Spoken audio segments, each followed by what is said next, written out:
Hello dear student, welcome to Naya physics academy. आज हम लोग नेक्स्ट टॉपिक पे बात करने वाले हैं वोल्ट। इलेक्ट्रॉन वोल्ट क्या होता है? आपको पहले ही बता चुके हैं कि एटॉमिक फिजिक्स या मॉडर्न फिजिक्स में इलेक्ट्रॉन वोल्ट एनर्जी का यूनिट होता है, एनर्जी का मात्रक होता है। ठीक है, इलेक्ट्रॉन वोल्ट को अगर हम लोग डिफाइन करें तो इससे कैसे डिफाइन करते हैं, इससे क्या कहा जाता है कि इलेक्ट्रॉन को एक वोल्ट से एक्सीलरेट करने के लिए, अगर इलेक्ट्रॉन को आप एक वोल्ट एक्सीलरेट करते हो, एक वोल्ट से एक्सीलरेट करते हो, तो जितना काइनेटिक एनर्जी गेन करता है वही एनर्जी जो है आपका एक इलेक्ट्रॉन वोल्ट कहलाता है। जैसे कि समझिएगा डेफिनेशन में क्या कर रहा है कि 1 electron volt is the kinetic energy gain by electron when it is accelerated through potential difference of 1 volt। इसका मतलब यह हुआ कि इलेक्ट्रॉन को अगर हम 1 वोल्ट पोटेंशियल डिफरेंस से एक्सीलरेट करते हैं, त्वरित करते हैं, तो वो जितना काइनेटिक एनर्जी गेन करेगा वही उसका इलेक्ट्रॉन वोल्ट कहलाएगा। समझ में आया? तो ये जो है आपका कथी है, ये एनर्जी है। ठीक है, ये नथिंग बट ये एनर्जी है, ये आपका एनर्जी होता है एटॉमिक फिजिक्स में। तो देखिए, energy gain by electron is equal to work done by electric field. आपको पता है कि ये जो एनर्जी गेन हो रहा है इलेक्ट्रॉन के द्वारा, ये काइनेटिक एनर्जी के बराबर है। इधर लिख देते हैं, ये किसके बराबर है? काइनेटिक एनर्जी के बराबर है। और काइनेटिक एनर्जी इक्वल्स टू हमारा क्या हो जाएगा बताइए? Work done by electric field. तो इलेक्ट्रिक फील्ड, देखिए चार्ज जब मूव करता है, ठीक है, तो ये जो है आपका वर्क डन किसके द्वारा होगा? इलेक्ट्रिक फील्ड के द्वारा होगा। तो यहां से इलेक्ट्रिक फील्ड के द्वारा वर्क डन का फॉर्मूला Q इंटू वी होता है, जिसे कि आप लोग जानते हैं W equals to V is equal to, आपको पता है W बाई क्या होता है? Q। V जो है पोटेंशियल है और W वर्क है और Q चार्ज है। ठीक है, तो Q इंटू वी ये आपका वर्क डन के इक्वल हो जाएगा। यहां से अगर आप W निकालते हैं तो Q इंटू क्या हो जाएगा? V हो जाएगा। अगर Q की बात करें हम लोग तो Q का वैल्यू, एक इलेक्ट्रॉन पे चार्ज कितना होता है आपको पता होना चाहिए। एक इलेक्ट्रॉन पे चार्ज कितना होता है? 1.6 इंटू 10⁻⁹ कूलम। और कितने वोल्ट से इसको एक्सीलरेट करना है? तो 1 वोल्ट से एक्सीलरेट करना है। तो ये जो काइनेटिक एनर्जी इलेक्ट्रॉन को आएगा वो कितना हो जाएगा? ये 1.6 इंटू 10⁻⁹ और ये कूलम इंटू वोल्ट। और आपको पता है कूलम इंटू वोल्ट को हम लोग वहां पे जो है इलेक्ट्रोस्टैटिक्स में क्या बोलते थे? जूल बोलते थे। तो 1.6 इंटू 10⁻⁹ जूल। ठीक है, ये आपका एनर्जी जो है किसके द्वारा गेन किया जाएगा? ये काइनेटिक एनर्जी गेन किया जाएगा इलेक्ट्रॉन के द्वारा, जब इसको 1 वोल्ट से एक्सीलरेट करते हो। तो यही आपका काइनेटिक एनर्जी जो है किसके इक्वल होगा? इलेक्ट्रॉन वोल्ट के। तो 1 electron volt equals to 1.6 into 10⁻⁹ और जूल हो जाएगा। क्या हो जाएगा? 10⁻⁹ जूल। ये 1 इलेक्ट्रॉन वोल्ट और जूल में संबंध भी होता है और ये क्वेश्चन कई बार आपके एग्जाम में पूछा जा चुका है। ठीक है, तो इसको जो है आप लोग सीरियसली लेंगे और ये बहुत ही इंपॉर्टेंट टॉपिक है। हेलो बच्चों, तो देखिए हम लोग जो है अब इलेक्ट्रॉन वोल्ट से आगे बात करते हैं वर्क फंक्शन ऑफ सब मेटल्स की। ठीक है, इलेक्ट्रॉन वोल्ट तो ये आपका वर्क फंक्शन का यूनिट था। ठीक है, जो एटॉमिक फिजिक्स में यूज करते हैं इलेक्ट्रॉन वोल्ट वर्क फंक्शन का यूनिट।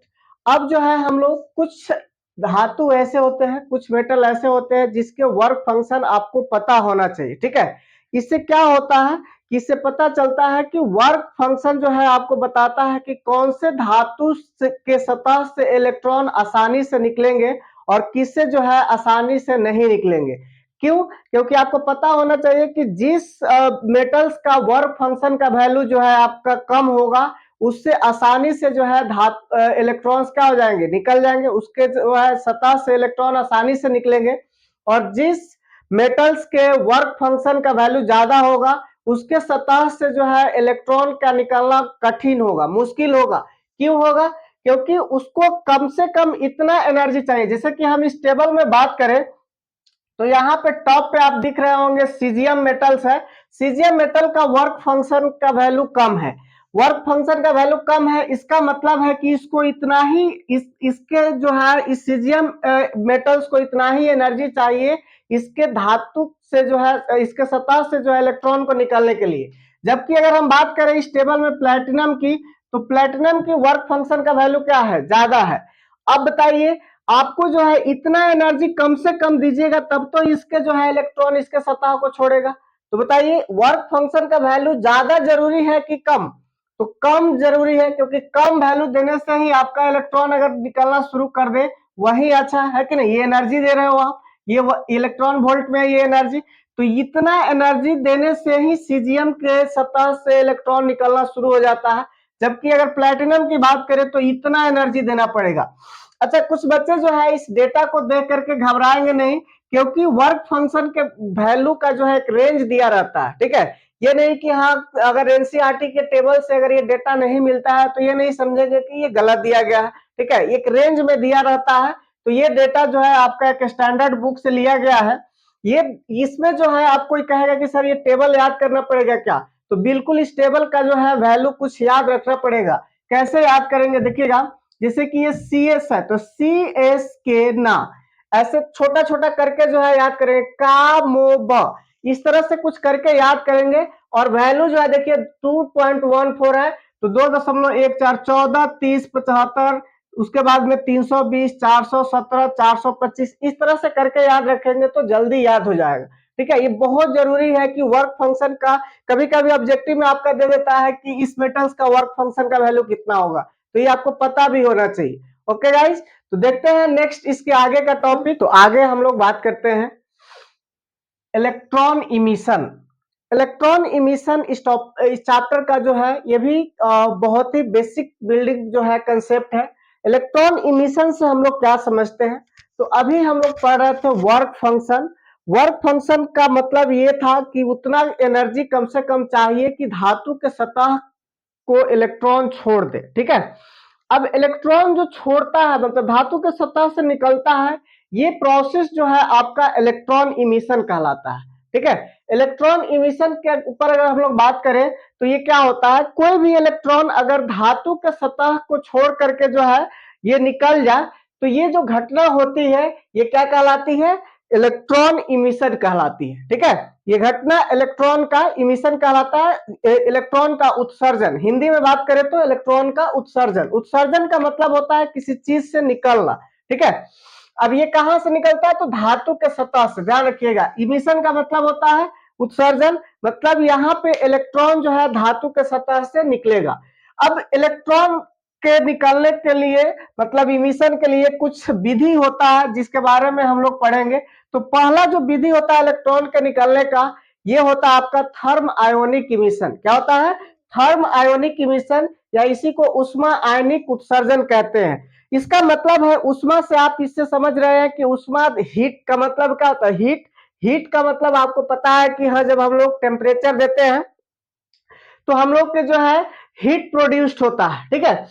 तो ये हीट के कारण से जो है इलेक्ट्रॉन का इमिशन होगा। इसमें समझते हैं हम लोग कि क्या होता है। तो देखिए जैसे ही हम लोग किसी भी मेटल को हीट देंगे, उष्मा देंगे, तो उसके इलेक्ट्रॉन क्या हो जाएंगे, उसके इलेक्ट्रॉन को सफिशियंट एनर्जी मिल जाएगा, ठीक है। हीट भी एक एनर्जी का रूप होता है, आपको पता होना चाहिए। हीट एनर्जी का रूप होता है, तो जैसे ही हम मेटल को हीट करेंगे तो उसके इलेक्ट्रॉन को जो है एनर्जी मिलेगा हीट एनर्जी के रूप में, और वो इलेक्ट्रॉन जो है वर्क फंक्शन के जितना एनर्जी पा करके और क्या करेगा, सरफेस बैरियर को पार कर जाएगा। मतलब इलेक्ट्रॉन के जो सरफेस बैरियर को पार करेगा, जो मेटल्स का जो रिक्वायर्ड सरफेस बैरियर होता है, मतलब कितना मिनिमम एनर्जी चाहिए इलेक्ट्रॉन को निकलने के लिए, इमिशन के लिए, वही आपका सरफेस बैरियर होता है। तो उसको जब ओवरकम कर जाएगा, मतलब उससे ज्यादा हो जाएगा, तो ये आपका क्या कहलाएगा, ये जो प्रोसेस कहलाएगा। इस तरीके से जो आप इलेक्ट्रॉन को निकालेंगे ये कहलाएगा आपका उष्मा आयनिक उत्सर्जन, या इंग्लिश में कहेंगे थर्म आयोनिक इमिशन कहेंगे, ठीक है बच्चों। तो ये आपका एक प्रोसेस हुआ इलेक्ट्रॉन को निकालने का। इसी तरह से दो तीन प्रोसेस के बारे में और हम लोग आगे बात करेंगे। पहला ध्यान रखिएगा कि थर्म आयोनिक इमिशन क्या होता है। इसमें जो है हम लोग मेटल्स को गर्म करते हैं, गर्म करने से मेटल के इलेक्ट्रॉन को उष्मा ऊर्जा मिलता है।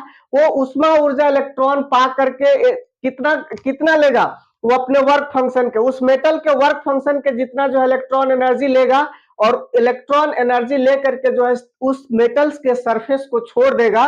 तो इस प्रकार के जो आपका इमिशन ऑफ इलेक्ट्रॉन होगा, इससे हम लोग क्या कहेंगे, thermionic emission. I think आप लोग समझ गए होंगे इससे बढ़िया से। ये तो आगे बढ़ते हैं हम लोग। इससे पिछले टॉपिक में पढ़े थे उष्मा आयोनिक उत्सर्जन, जिसका हिंदी यहाँ पे लिखा हुआ है, आप लोग लिख सकते हैं। अब हम लोग दूसरी विधि पढ़ते हैं जिसको हम लोग कहते हैं फील्ड इमिशन और कोल्ड कैथोड इमिशन। ये भी आपका इलेक्ट्रॉन के, धातु के सतह से इलेक्ट्रॉन को उत्सर्जित करने का ही विधि है। इसमें क्या होता है देखिएगा, जब धातु के सतह पे उच्च उच्च वोल्टेज के जो है इलेक्ट्रिक फील्ड, उच्च जो है आपका विद्युत क्षेत्र आरोपित किया जाता है, हाई इलेक्ट्रिक फील्ड सब्जेक्ट किया जाता है, अप्लाई किया जाता है, तो धातु के सतह से इलेक्ट्रॉन सफिशियंट एनर्जी पा करके जो वर्क फंक्शन के इक्वल होता है, धातु के सतह को छोड़ देता है। ठीक है, इस प्रकार के इमिशन को हम लोग क्या कहते हैं, इस प्रकार के इमिशन को हम लोग कहते हैं क्षेत्र उत्सर्जन या कैथोड उत्सर्जन के भी नाम से जानते हैं। इसमें सिंपली जो है ये मेथड बहुत आसान है, इसमें कुछ नहीं करना है, मेटल के सरफेस पे जो है हाई इलेक्ट्रिक फील्ड अप्लाई करना है, जिससे क्या होगा कि उस मेटल के जो इलेक्ट्रॉन होंगे सफिशियंट आपका एनर्जी पा करके वो अपने वर्क फंक्शन, उस मेटल के वर्क फंक्शन के जितना एनर्जी पा करके और धातु के सतह को छोड़ देता है या धातु के सतह से निकल जाता है। इस प्रकार के जो विधि होती है इलेक्ट्रॉन निकालने की या उत्सर्जन करने की, कैथोड उत्सर्जन या क्षेत्र उत्सर्जन के नाम से जाना जाता है। ये बहुत आसान विधि है। ठीक है बच्चों,